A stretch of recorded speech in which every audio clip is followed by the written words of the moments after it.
தலைப்பு பயன் இல சொல்லாமை. இதுவரைக்கும் பேசினது பயனானதை சொல்லியிருக்கேன்னு நினைக்கிறேன். ஒன்றும் தப்பு இல்லை.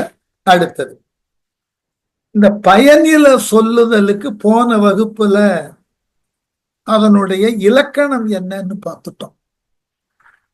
இங்க முதல் குறள்ல சொல்லுகிற இந்த பயனில சொல்லுதல் என்பதினால் முதல்ல நமக்கு என்ன கிடைக்கும்? பயனில்லாத வார்த்தைகளை நீ சொல்லுகிறாய். அப்படி சொல்வதனால் உன்னுடைய தகுதி என்ன ஆகும்? வள்ளுவர் ரொம்ப பெரிய அளவுல தண்டனை எல்லாம் கொடுக்கல. நீ பயனில்லாதவற்றை சொல்லுவதாக என்றால் எல்லோரும் உன்னை கண்டு ஏளனம் செய்வார்கள். வார்த்தை எப்படி போட்டார் பாருங்க. பல்லார் முனிய பயனில சொல்லுவான். அதாவது பல்லாறுன்றத இடத்துல வருவித்துக் கொள்ளுகிறார் பரிமேலழகர். அறிவுடையார்கள் அர்த்தம்.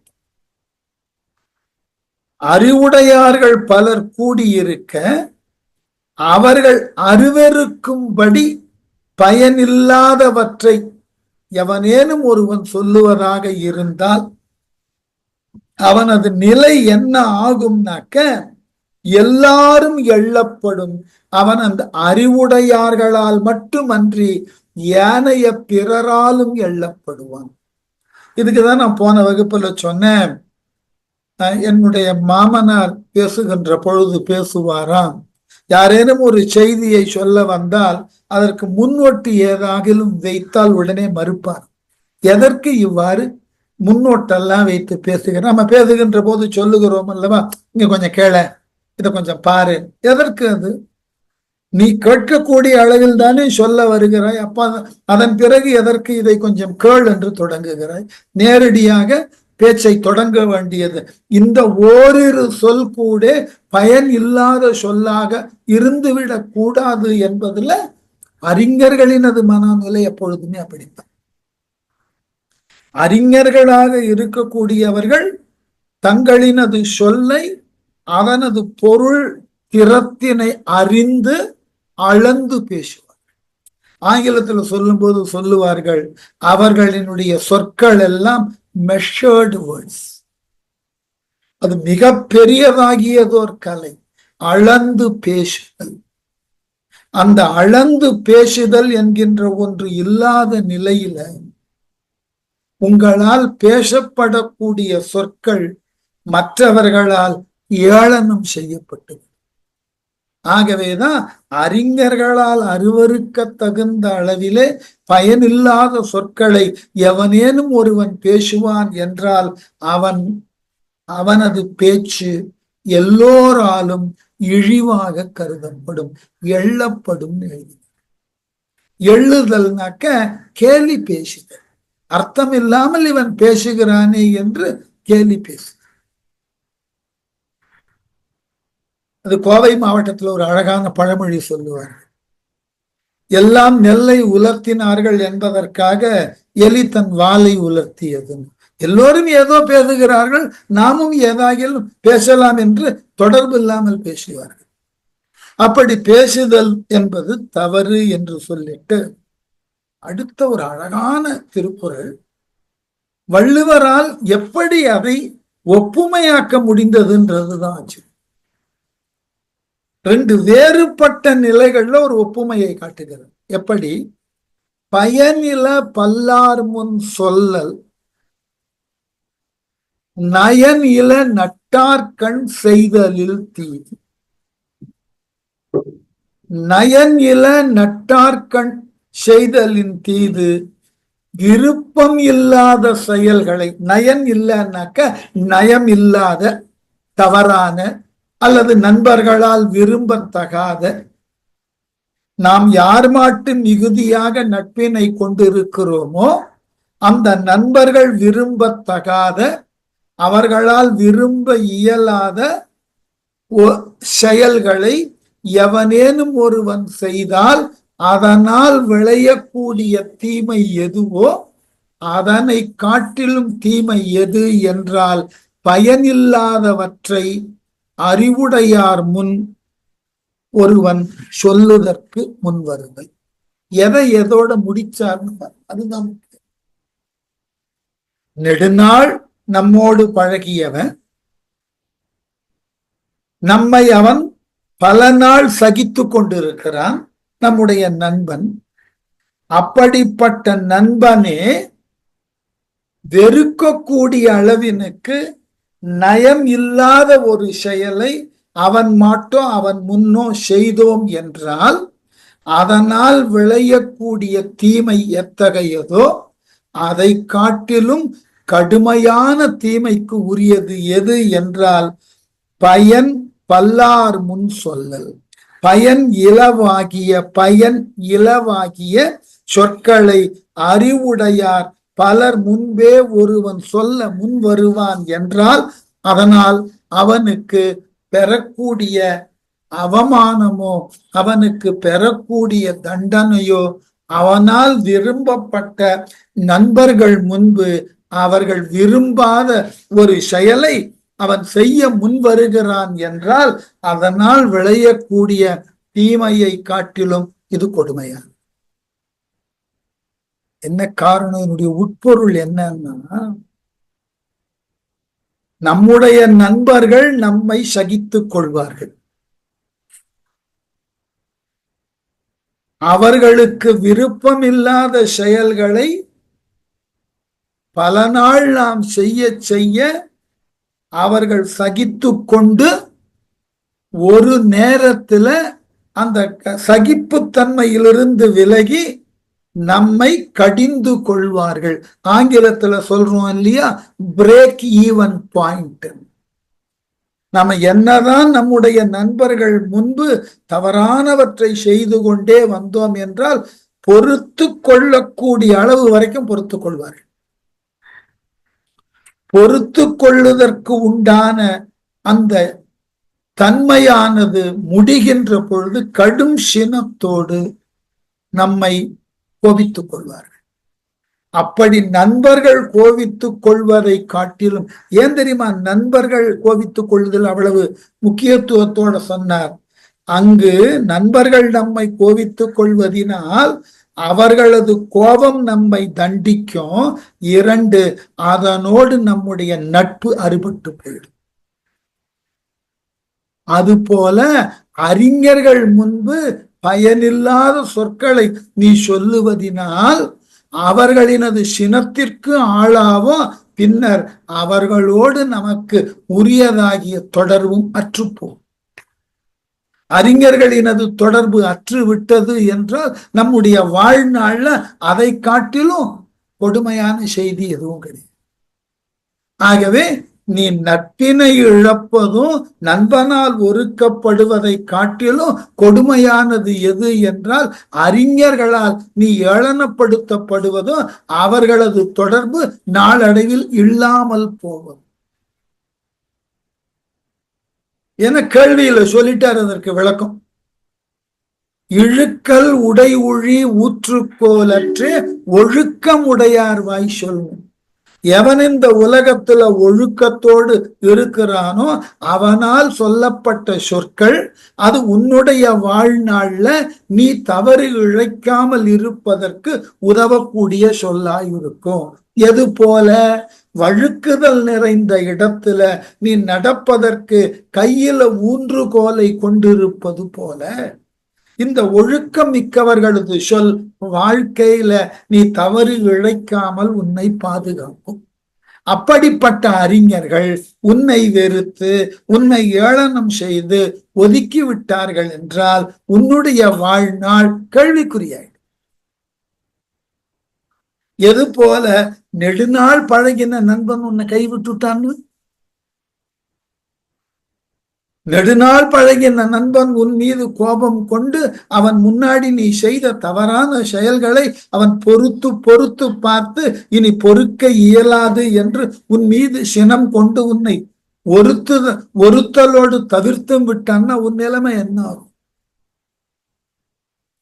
அதே போலதான் அறிஞர்கள் கோபப்படக்கூடிய அளவினுக்கு நாம பயனில்லாத சொற்களை அவர்கள் முன் சொன்னால் அவர்கள் கோபத்திற்கு ஆளாவும்.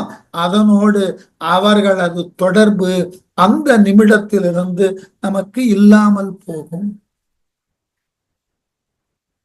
உண்மையிலேயே வாழ்க்கையில இந்த அறிஞர்களோடு ஏற்படுத்தி கொள்ளக்கூடிய தொடர்பு இருக்கேன், அதனை போன்றதொரு ஆனந்தமான தொடர்பு எதுவும் கிடையாது. என்ன காரணம்னா, பலவாகிய நூல்களை நாம் ஒரு இடத்தில் அமர்ந்து அந்த நூல்களை படித்து அதன் கண் உள்ளவற்றை புரிந்து கொள்வதற்கு நமக்கு பல காலமாகும். ஆனால் இந்த அறிஞர்களது ஊடே நாம் இருந்தோம் என்றால் பல துறைப்பட்ட அறிவை மிக எளிதாக நாம் ஏற்றுக்கொள்ளக்கூடிய அளவில் மிக அழகாக எடுத்து சொல்லுவார். அதனாலதான் வள்ளுவரே சொன்னார், கற்றலில் கேட்டல் நன்று. அறிவுடையார்களினது தொடர்பு இந்த விதத்துல நமக்கு பெரியதாகியதோர் பலம். எல்லா துறை பற்றின அறிவு நாம போய் தேடி அதற்குண்டான நூல்களை கொண்டு கற்றறிய முடியாது, வாழ்நாள் போதாது. நாம எடுத்துக்கொண்டிருக்கக்கூடிய துறையிலேயே ஆழங்கால் பட்ட அறிவை வாழ்நாள் முழுவதும் தேடினாலும் கிடைக்காது.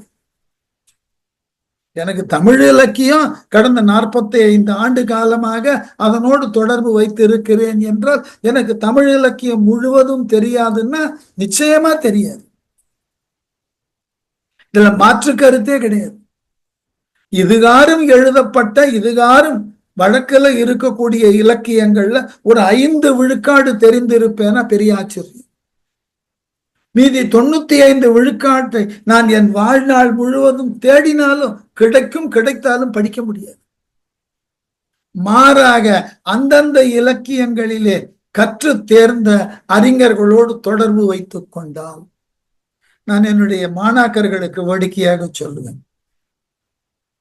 நான் இந்த PhD என்று சொல்லக்கூடிய முனைவர் பட்டத்தினுக்கு உண்டான மாணாக்கர்களுக்கு நெறியாளராக இருப்பதற்கு ஒரு விளக்கம் சொல்லுவேன். இந்த நெறியாளராக இருக்கிறதுல இருக்கக்கூடிய மிகப்பெரிய சௌகரியம் என்னன்னா,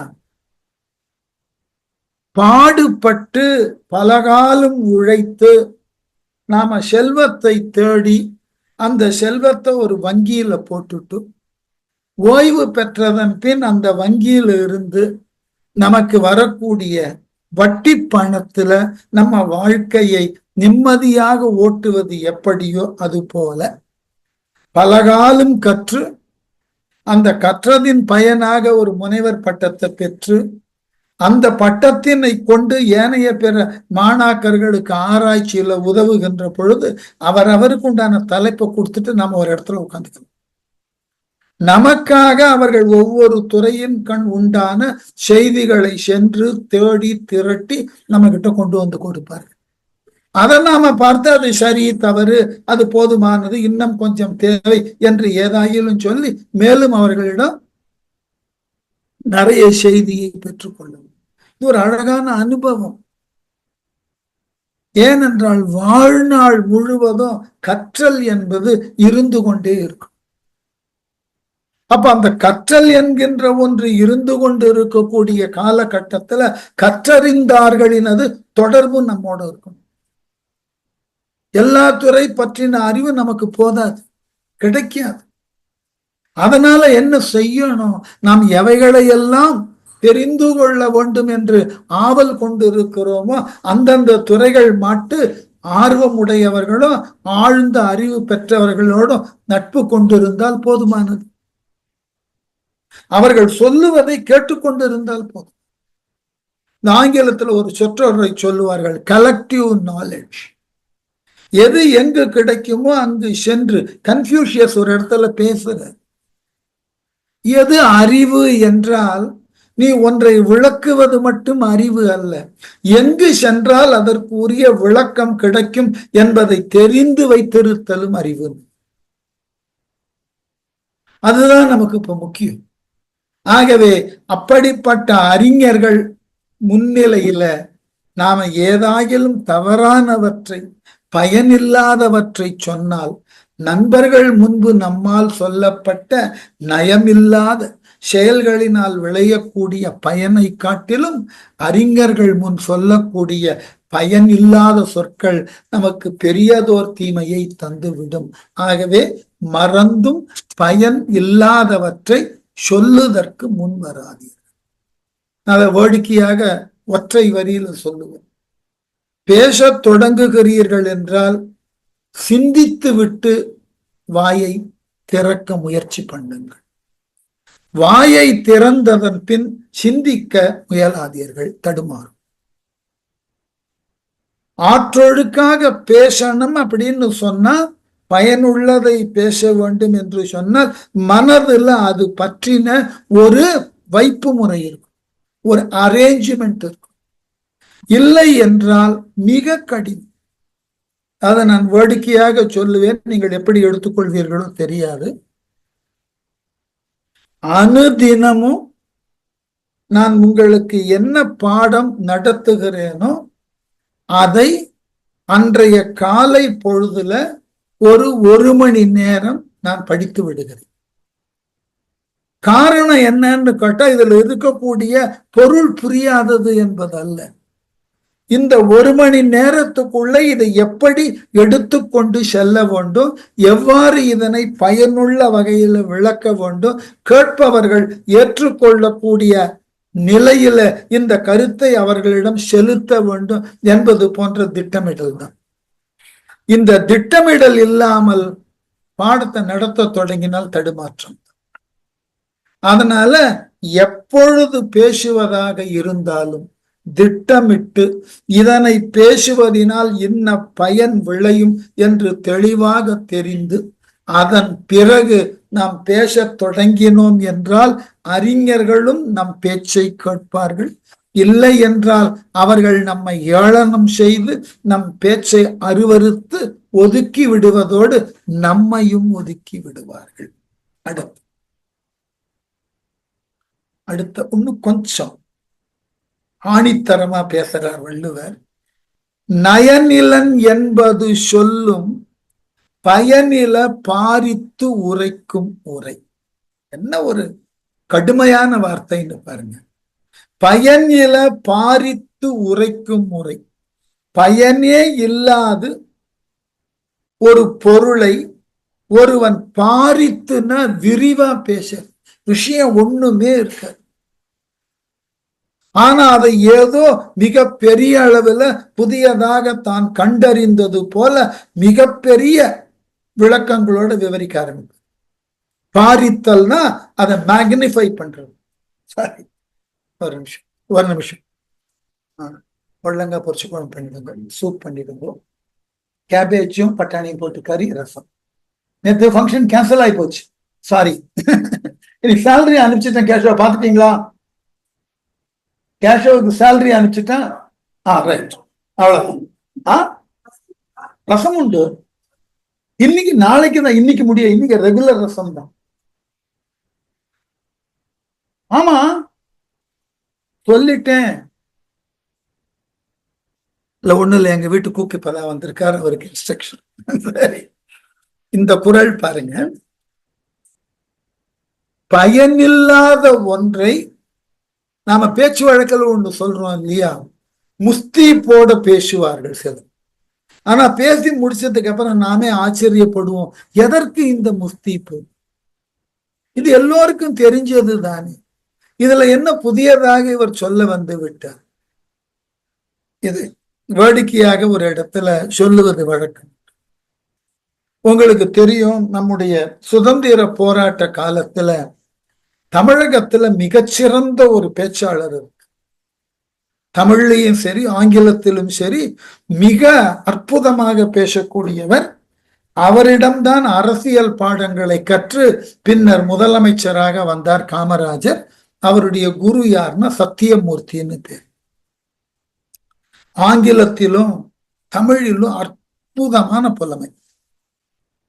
ஒரு முறை நம்முடைய சென்னை, அன்றைக்கு மாகாணம்னு பேரு, என்ன சதர்ன் பிரசிடென்சி, ஒரு 5 மாநிலங்களை உள்ளடக்கிய ஆட்சி அமைப்பு அது. அதனாலதான் பிரசிடென்சின்ற பேர்ல காலேஜ் இருக்கும், சதர்ன் பிரசிடென்சி. அந்த அசம்பிளியில இவர் அமர்ந்திருக்கிறார். இவருக்கு அருகில் இருக்கக்கூடிய ஒரு வேட்பாளர் தன்னுடைய உரையை பேசத் தொடங்குகிறார்.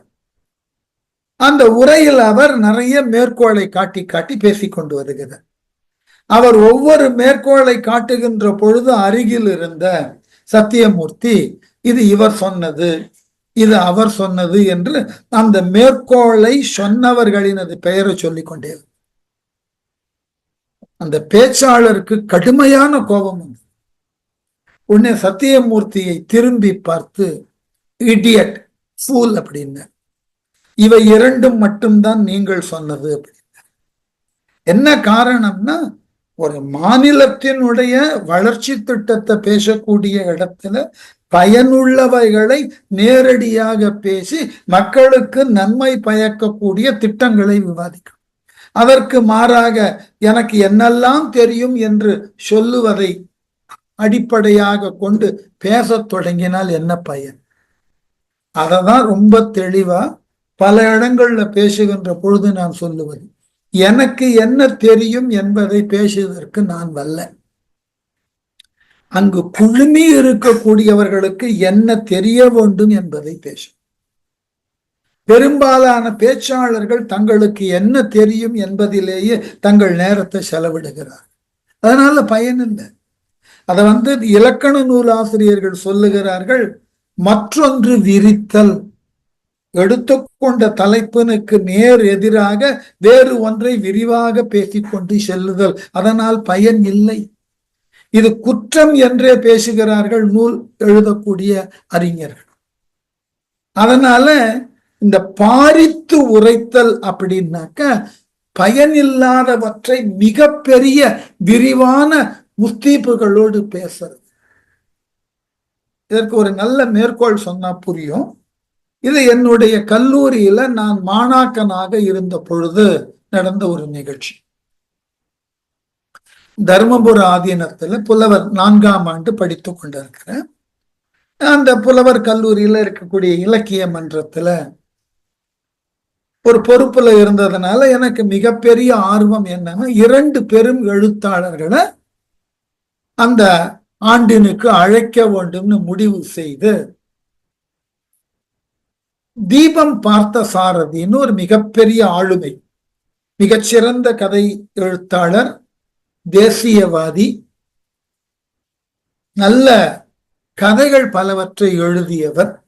அவருடைய குறிஞ்சி மலரோ, பொன் விலங்கோ, ஆத்மாவின் ராகங்கள், இவைகளெல்லாம், மகுடபதி, நீல நயனங்கள், இதெல்லாம் சத்திய வெள்ளம், இதெல்லாம் மிகப்பெரிய படைப்புகள்.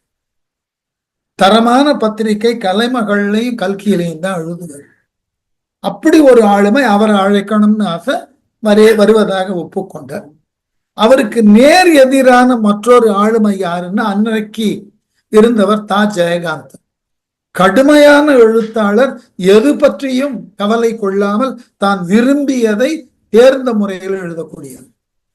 அவரும் வருகிறேன் என்று ஒப்புக்கொண்டு விட்டார். இருவரையும் ஒரே மேடையில, இருவரும் நண்பர்களும் கூட. சரி, இருவரையும் மேடையில பார்த்த உடனே எங்க கல்லூரியில இருந்த, வேற வழி இல்ல, ஒரு ஆசிரியர் பிழைப்பட எழுதுதலும் பேசுதலும் தவறுன்னு அவர் பேச வருகிறார். அதற்காக என்ன மேற்கோளை காட்டினார்னா, ஒரு மருத்துவமனையில ஆண்கள் இங்கு பிரவேசிக்க கூடாது என்பதற்கு பதிலாக தவறுதலாக ஆண்கள் இங்கு பிரசவிக்க கூடாதுன்னு பலகையில எழுதி தொங்க விட்டிருந்தார்கள். இதை சொல்ல வர அந்த பலகையை வாங்கி வந்ததிலிருந்து அதை எழுத சொன்னது, அதை எழுதுவதற்குண்டான முயற்சி, வரிசையாக சொல்லிக்கொண்டே போகுது. நோக்கம் அந்த பிழையை சுட்டுவதுதான் அவரது நோக்கம். ஆனால் அதற்கு மாறாக அந்த பலகையிலே எவ்வாறெல்லாம் அது எழுதப்பட்டதுன்னு விவரித்து கொண்டே போய்கொண்டிருந்தார். பொறுமை மீறியது ஜெயகாந்தனுக்கு. அப்படியே மேடையிலிருந்து எழுந்து கேட்டார், பலகைய சுவர்ல மாட்டினாங்களே, ஆணி அடிச்சாங்களா? அப்படி அவ்வளவு கோபம். இந்த பேசின ஆசிரியருக்கு இன்னும் கொஞ்சம் ஜெயகாந்தன் தன் பேச்சை கேட்கிறார் அப்படின்ற சந்தோஷத்துல ஆமாம் ஆணியும் அடித்தார்கள்னு அவர் பேசி முடிச்ச உடனே மாணவர்கள் எல்லாம் என்ன இருந்தாலும் எங்க ஆசிரியர் பேசினதற்கு கை தட்டணும் இல்லையா, தட்டிட்டோம். அடுத்து ஜெயகாந்தன் எழுந்து நான் முதல்ல ஒரு கடுமையான விமர்சனத்தை வைத்து விட்டு என் பேச்சை தொடங்குகிறேன்.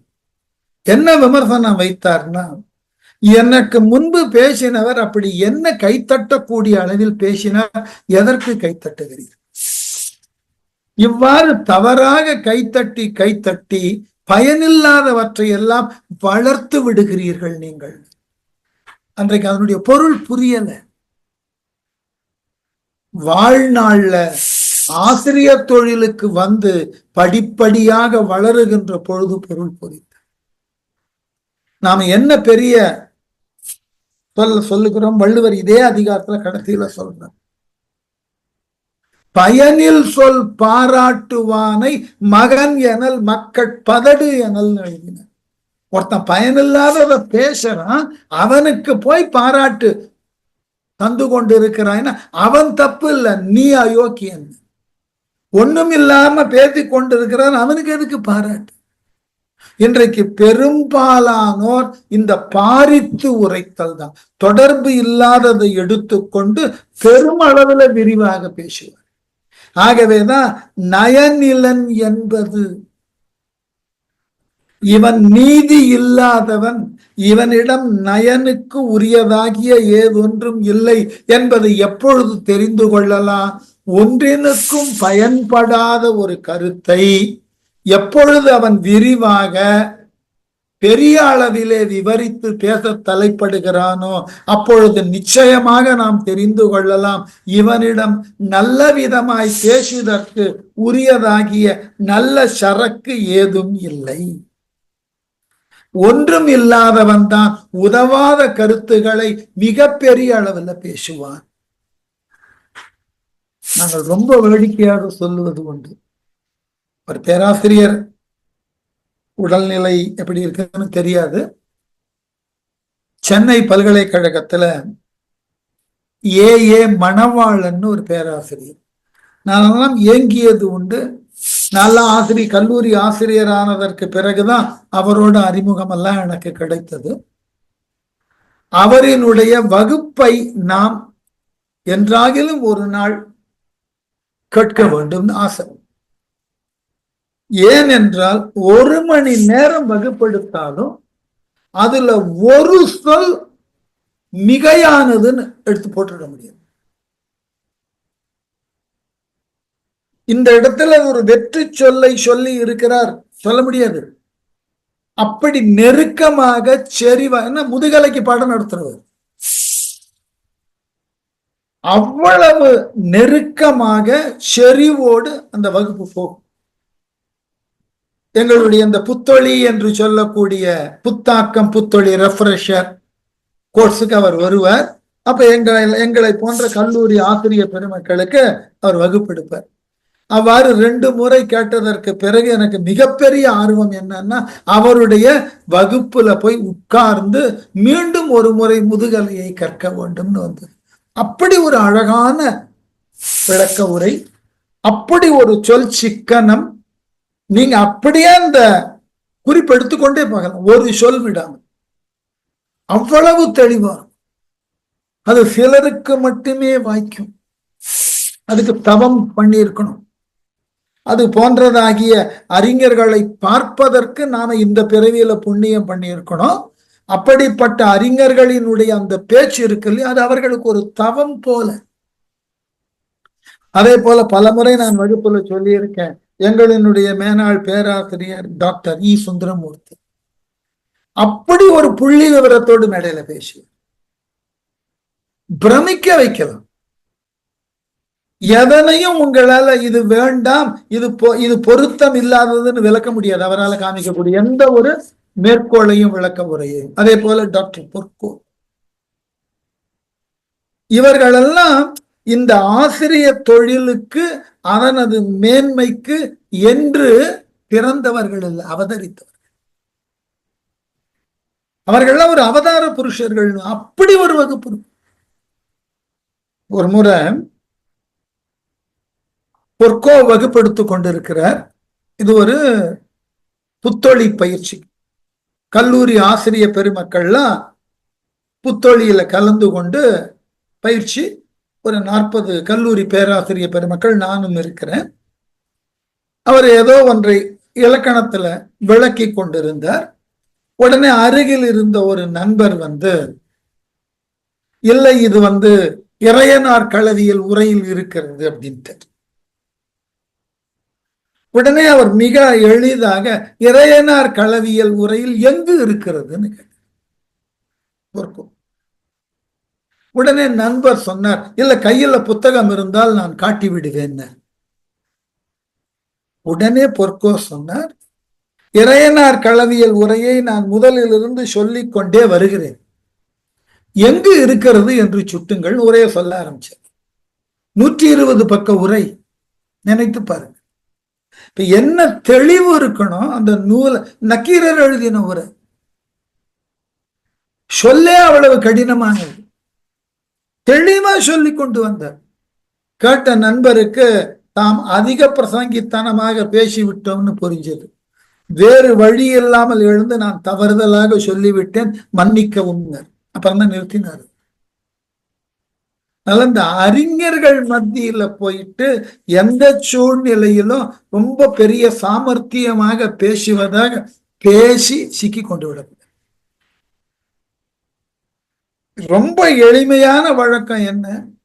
ஆசிரியர் தொழில நாங்கள் கற்றுக்கொண்டது, குறிப்பா நான் கற்றுக்கொண்டது, தெரியாததை தெரியாது என்று வகுப்புல வெளிப்படையாக ஒற்றுக்கொண்டு விடுகிறேன். அதை தெரிந்தது போல் பாதித்து தவறானவற்றை சொன்னோம்னா பையன் நம்மள மிக எளிதா மதிப்பீடு செய்து, இவரிடம் செய்தி இல்லை.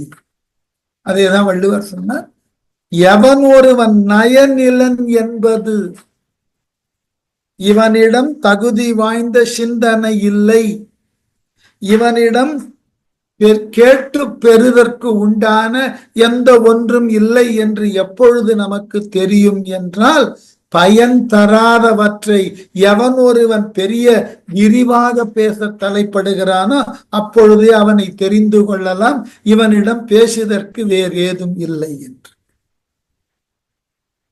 என்ன அழகான, இதெல்லாம் நாம தெரிந்து கொண்டால் குறைந்தபட்சம் நமக்கு என்ன நன்மை தெரியும். யாரேனும் பயனில்லாதவற்றை சொல்லுகிறார்கள்னா அந்த இடத்தை விட்டு நாம கிளம்பவாது செய்யும். அமர்ந்து நம்முடைய நேரத்தையும் வீணாக்கி கொண்டு அவரால் சொல்லப்படக்கூடிய பயனற்ற சொற்களை கேட்டு நம்முடைய அறிவை கெடுத்து கொண்டு இருப்பதை காட்டிலும் அந்த இடத்தை விட்டு மெல்ல கிளம்பிவிடும். இதற்காகவாவது ஒருவனால் பேசப்படக்கூடிய சொல் பயன் உள்ளது பயன் அற்றது என்பதை தெளிவாக தெரிந்து வைத்திருக்க வேண்டும். அடுத்து, நயன் சாரா நன்மையின் ஈக்கும் பயன் சாரா பண்பில் சொல் பல்லாரகத்து. குரல் அப்படியே தலைகீழா மாற்றுங்க. பயன் சாரா பண்பில் சொல் பல்லாரகத்து, பயனோடு படாத பண்பில்லாத சொற்களை ஒருவன் பலரிடை சொல்லுவான் என்றால். 2 சட்டம் போட்டார் வள்ளுவர்.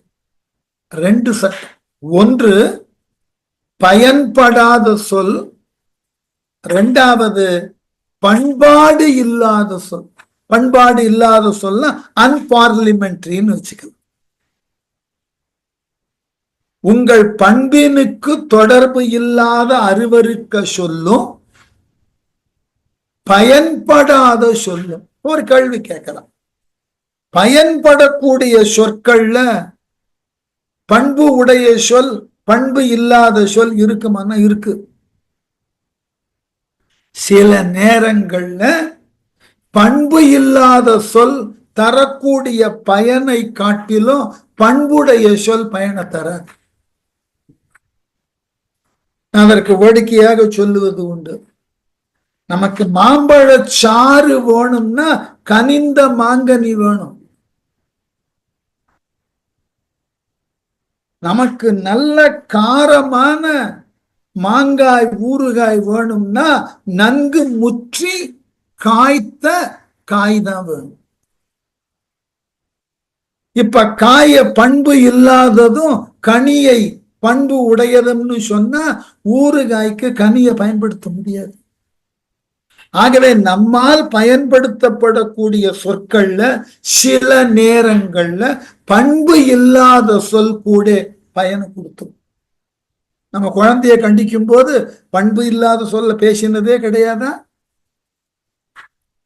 நம்ம நண்பர்களோடு பேசும்போது பண்பு இல்லாத சொல்ல பேசினதே கிடையாதா? ஒருவரை கண்டிக்கின்ற பொழுது பண்பு இல்லாத சொற்களை பேசுறது கிடையாதா? பேசுவோம். ஆனால் வள்ளுவர் இங்க என்ன சொல்றாருன்னா, பயனும் படாததும் பண்பு இல்லாத சொல்லை கையாளுவதும். ஒரே நேரத்துல ரெண்டு தவறு. இப்படிப்பட்ட தவறுகளை ஒருவன் பலர் முன்னாடி சொல்லுவதாக இருந்தால் பயன் சாரா பண்பு இல் சொல் அப்படின்னு, உரிய பயனை தராததும் நல்ல பண்பினுக்கு அடையாளம் இல்லாத சொல்லை ஒருவன் சொல்லுவதாக இருந்தால், அதை பிறர் மாட்டு பிற அறிஞர்கள் முன் சொல்லுவதாக இருந்தால், நயன் சாரா நன்மையின் நீக்கும் அந்த மாதிரி பேசக்கூடிய அந்த சொற்கள் அவனை நற்குணத்திலிருந்து முற்றிலுமாக விலக்கிவிடும். ஆகவே நீங்கள் பேசக்கூடிய சொல் பயன் உள்ளதா இருக்கணும், அதனோடு பண்பு உடையதா. ரெண்டுமே இல்லை என்றால் உங்களை மக்கள் நற்குணங்களுக்கு உட்படாதவன் என்று ஒதுக்கி விடுவார். இப்ப சில பேரை பார்த்தீர்கள் என்றால் தெரியும், எப்பொழுதும் அருவருப்பான சொற்களையே சொல்லிக் கொண்டிருக்கிறார். அதனால் அவர்களுக்கு என்ன பயன் உண்டா என்னன்னு தெரியாது. அவர்களது இயல்பு மிக அருவருக்க தகுந்த சொற்களை தங்கள் பேசக்கூடிய பேச்சுல முன்னோட்டா பின்னோட்டா வைத்து பேசிக் கொண்டார். இது நம்மால பொறுக்கவே முடியாது. இதனால என்ன பயன் தெரியாது. அவர்களுக்கு அந்த சொல் இல்லாமல் பேச வராது. ஆகவே எந்த பயனை தாராமலும் ஒருவரது பண்பு நலன்களுக்கு எதிரானதும் ஆகிய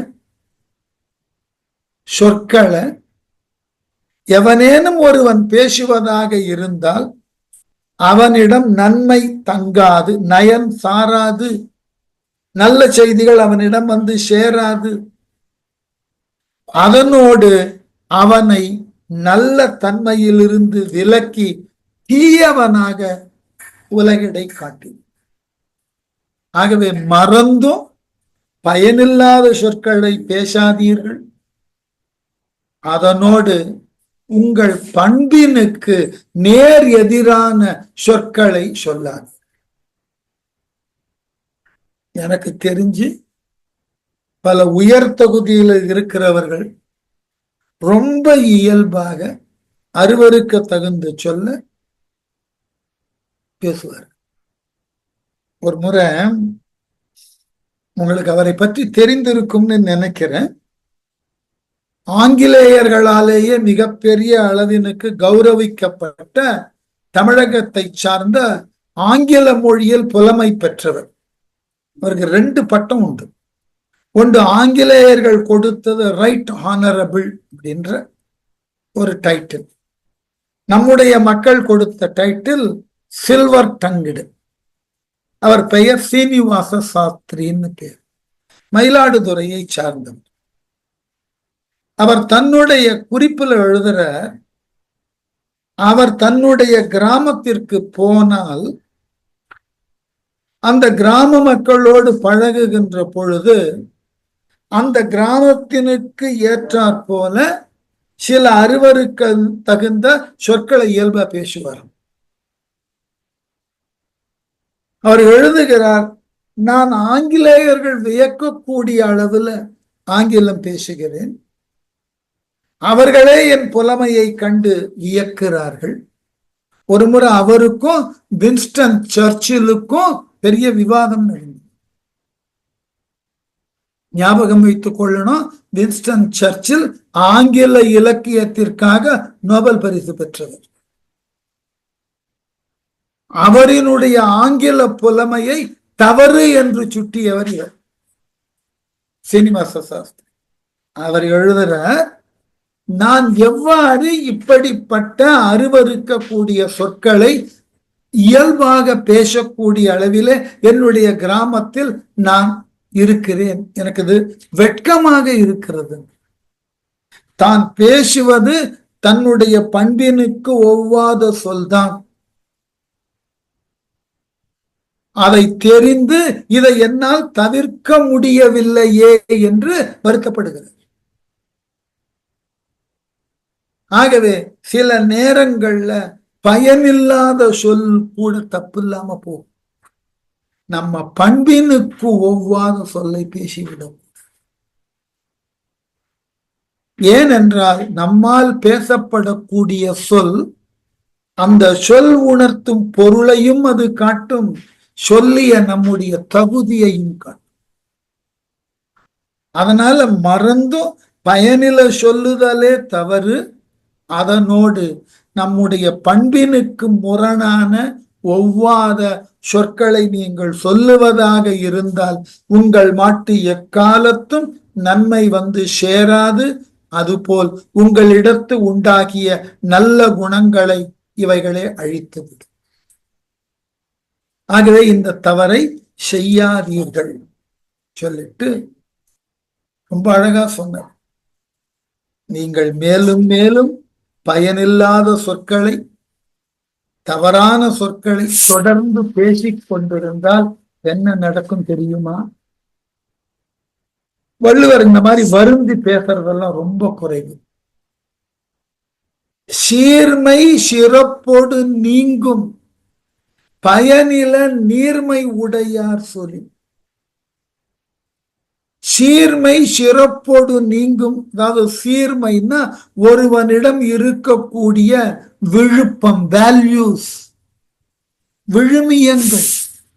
உங்களிடம் இருக்கக்கூடிய விழுமியங்களும் அந்த விழுமியங்களினால் இந்நாள் வரை உங்களை மதித்து கொண்டு இருக்கிறார்கள் அல்லவா, அந்த மதிப்பும் உங்களால் பேசப்படக்கூடிய பயனில நீர்மை உடையார் சொல்லின் பயன் இல்லாததாகிய சொற்களை இனிமையாக ஏதோ அது இன்றியமையாதது போல நீங்கள் பேசுவதற்கு முன் வந்தால் இதுகாரும் உங்களிடம் உரியதாக கருதப்படக்கூடிய விழுமியங்களும் அதனால் பிறர் உங்களை மதிக்கக்கூடிய மதிப்பும் உடனே போயிடும்.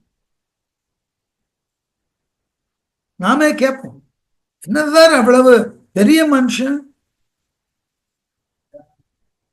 ரொம்ப நல்ல விதமா பேசுவார்னு சொன்னீங்க, அவர் இப்படி பேசிட்டாரு, என்னதான் அவர் பெரிய மனுஷன். அது வரைக்கும் அவர் கட்டி காத்த அந்த விழுமியங்கள் போயிடும், வேல்யூஸ் போயிடும். நம்முடைய வாழ்க்கையில, நம்முடைய பாரம்பரியத்துல, நாம இருக்கக்கூடிய குடும்பத்துல சில வேல்யூஸ உருவாக்கி வைத்திருப்பார்கள் முன்னோர்கள். நம்மால அந்த வேல்யூஸ வளர்க்க முடிகிறதோ இல்லையோ, குறைந்தபட்சம் அதை அழிச்சிடக்கூடாது. குறைந்தபட்சம் அதை அழிச்சிடக்கூடாது. ஒரு முறை என் வீட்டுல கடுமையான விவாதம். என் பெற்றோர் இருந்தார்கள், என் தந்தையார் மாதிரி மிக அழகாக சட்டுலா சில விஷயங்களை அறைவது போல சொல்லுவேன். ரொம்ப ஆச்சரியமா. ஏதோ ஒரு விவாதம் வந்தது, நான் சற்று கடுமையா பேசிட்டேன். என் தந்தையார் இப்படி திரும்பி பார்த்து சிரித்து கொண்டே சொன்னார், இப்படி பேசுவதற்கு தான் டாக்டர் பட்டம் அல்லாமா, அதற்கு மாறாக என்ன 2 அடி அடித்திருந்தால் கூட நான் கீழே விழுந்திருந்தாலும் கவலைப்பட்டிருக்கேன். சொல்லால அடிச்சாரு, இப்படி பேசுவதற்கு தான் உனக்கு டாக்டர் பட்டமா? அதற்கு பிறகு என்ன சூழ்நிலையில வந்தாலும் நிதானத்தை இழக்கிறது இல்லைன்ற முடிவுக்கு வந்தேன். அவர் கற்றுக் கொடுத்த பாடம். நீ என்ன சூழ்நிலையிலும் உன்னுடைய நிதானத்தை இழந்தால் பண்பு போயிடும் உன்னை விட்டு. உன்னை விட்டு பண்பு விலகியது என்றால் அதற்கு பிறகு நீ பேசுவதெல்லாம் அர்த்தம் இல்லாததான் போதும், பயனில்லாததா போதும். ஆகவே நீ எந்த சூழ்நிலையிலும், கிராமங்கள்ல ஒரு பழமொழி சொல்லுவார், யானை படுத்தால் குதிரை மட்டமாவதாக இருக்கும், மண்ணோட மண்ணா போயிடக்கூடாது. நம்ம பேசக்கூடிய பேச்ச மிக நாகரீகத்தோடு பேசணும், மற்றவர்கள் கேட்டு பின்பற்றப்படக்கூடிய அளவில் பேசணும். அதற்கு மாறா பயனில்லாதவற்றையும் பிறரால் மதிக்கப்படாத அளவிலும் நம்முடைய விழுமியங்களை இழக்கக்கூடிய அளவிலும் பேசினால் என்ன ஆகும்? சீர்மை சிறப்போடு நீங்கும் உங்களினது வேல்யூஸ், நீங்கள் இதுகாரும் கட்டி காத்திருக்கக்கூடிய உங்களினது சீர், உங்கள் மாட்டு உண்டான விழுமியங்கள் அடியோட போயிடும். அதற்கு பிறகு உங்களை யாரும் மதிக்க மாட்டார். பெரிய மனிதத்துவம் என்பதே பேச்சுதான். நனி நாகரீகத்தோடு எந்த சூழ்நிலையிலும் தங்களினது உணர்ச்சியை இழக்காமல் நிதானமா, ஏன் துறவிகள் அப்படி பெருமையாக சொல்லுகிறோம்? நீங்கள் எதனை சொன்னாலும் அவர்கள் அதை பொறுமையாக கேட்பார். நீங்கள் கோபப்பட்டு எது பேசினாலும் மாறாக அவர்களால் கோபப்பட முடியாது. பரமஹம்சர் கிட்ட ஒரு வேடிக்கையான கதை உண்டு. ஒரு துறவியிடம் ஒருவர் கடுமையான வார்த்தைகள் எல்லாம் பேசினார். துறவி எல்லாவற்றையும் இனிமையாக கேட்டுக்கொண்டிருந்தார். உடனே இதுவரைக்கும் பேசினவருக்கு பெரிய ஆச்சரியம், நம்ம இவ்வளவு கடுமையாக பேசி இவர் ஏன் இன்னமும் கோபப்படவில்லைன்னு கேட்டுட்டேன். இன்னும் உங்களை இவ்வளவு மோசமா பேசுற ஏன் கோபப்படலை? உடனே பரமஹம்சர் சொன்னாராம், சரி, உம்மிடம் 10 ரூபாய் இருக்கிறது, எமக்கு கொடுக்கறதுக்கு முன் வருகிறீர்கள், அந்த பணம் எனக்கு வேண்டாம் என்று சொல்லுகிறேன், 10 ரூபாய் யாரிடம் இருக்கும் அப்படின்னு வந்தவர் சொன்னார், என்னிடம் இருக்கும். இதுவரைக்கும் நீங்கள் சொல்லிய சொல்லெல்லாம் எனக்கு வேண்டாம் என்று நான் இருந்து விடுகிறேன், அந்த சொல் யாரை சேரும்? வந்தவர் வெட்கி தலை குனிந்தார். அதனால நம்முடைய பேச்சு நம்முடைய விழுமியங்களை அழித்து விடுவதாக இருக்கக்கூடாது. சில நேரங்கள்ல பார்த்தீர்கள் என்றால் சிலர் மேற்கோள் காட்டுவதை கூட நாகரீகமான மேற்கோளை காட்டுவார். அதற்கு இணையான அறிவருக்கு தகுந்த மேற்கோளும் இருக்கு, அதுக்கிட்டே போக மாட்டான். இத மொழி இலக்கணத்துல பேசுறார் தொல்காப்பியர். கிழக்கெடு பொருளை ஓமையாக சொல்லாதேன்னார்.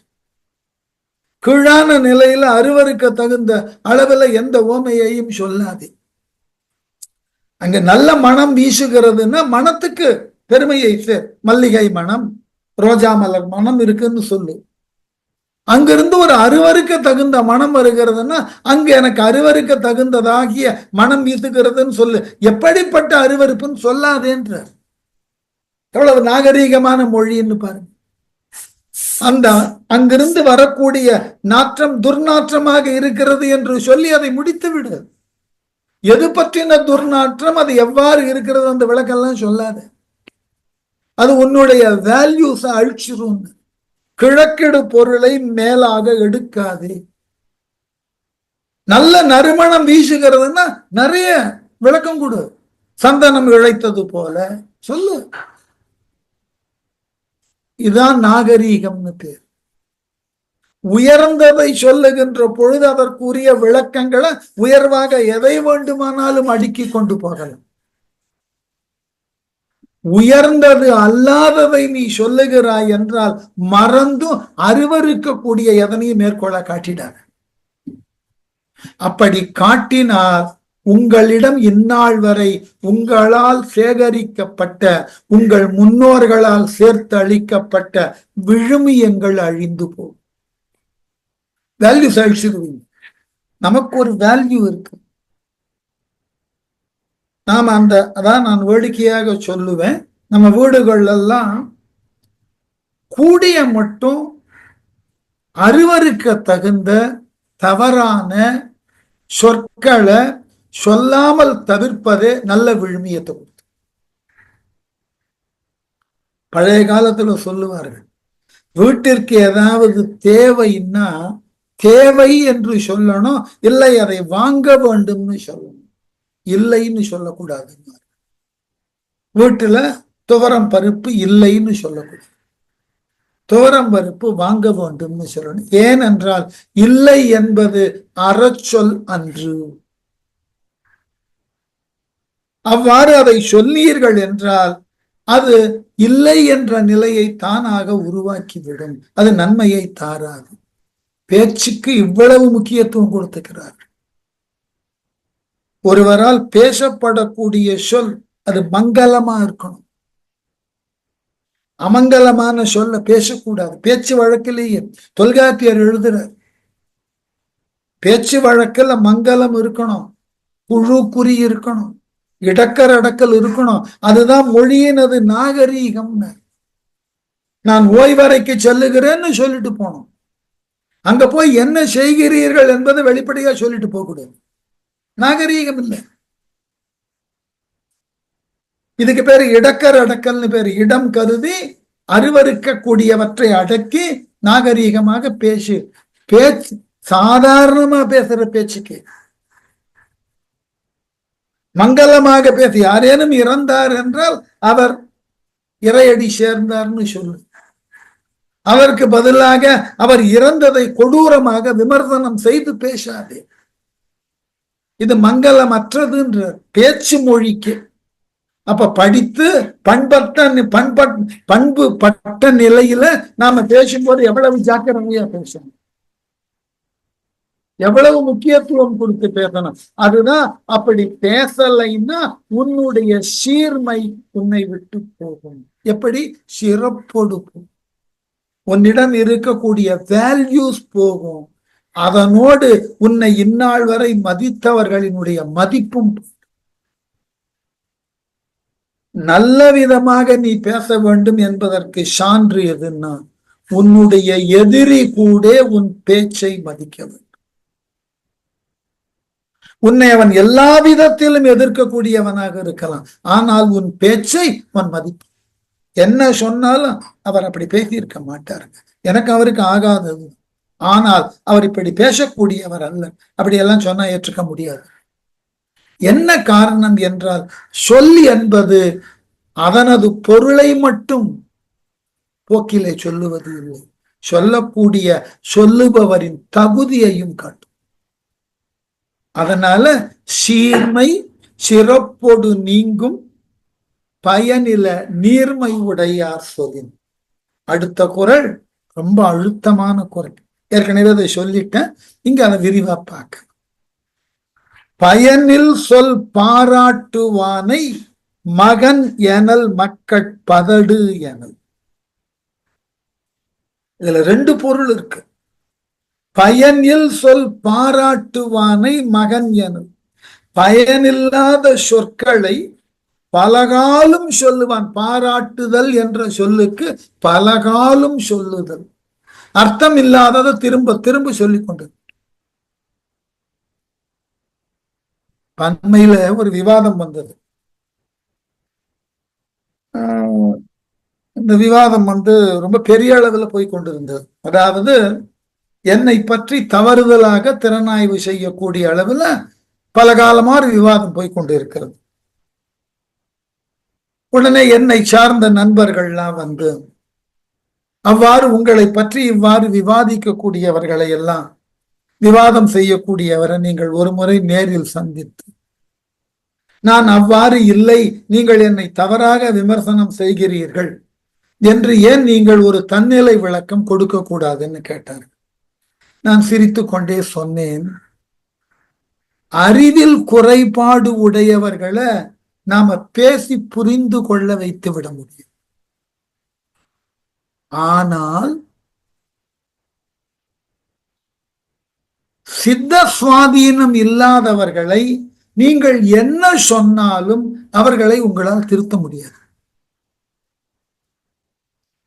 இன்றைய சமூகத்துல பல நேரங்கள் அப்படித்தான். ஆகவே நாம் நம்முடைய தகுதியை காப்பாற்றிக் கொள்ள என்ன செய்யணும்?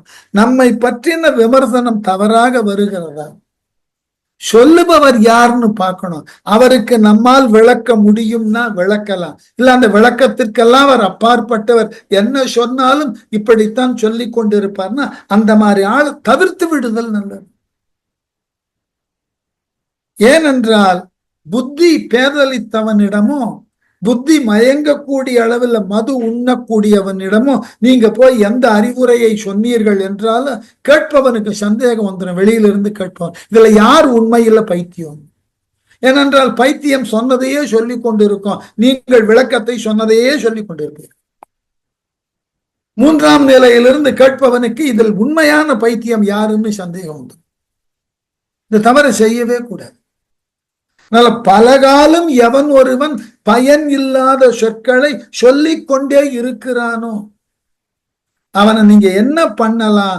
மனித வடிவிலே இருக்கக்கூடிய மனிதன் அல்லாதவன் முடிவு பண்ணுங்க. மகன் எனல் மக்கள் பதடி எனல். இந்த பதடினாக்க மக்களுள் பதர் போல, பதர்னா தெரியும் நினைக்கிறேன், நெல்லு போல இருக்கும், உள்ள அரிசி இருக்காது, அதுக்கு பேர் பதர்னு பேர். புறத்தோற்றத்துல நெல்லு போல இருக்கும், ஆனா உள்ள அரிசி இருக்காது. பிரிச்சு பாத்தீங்கன்னா ஒண்ணுமே இருக்காது.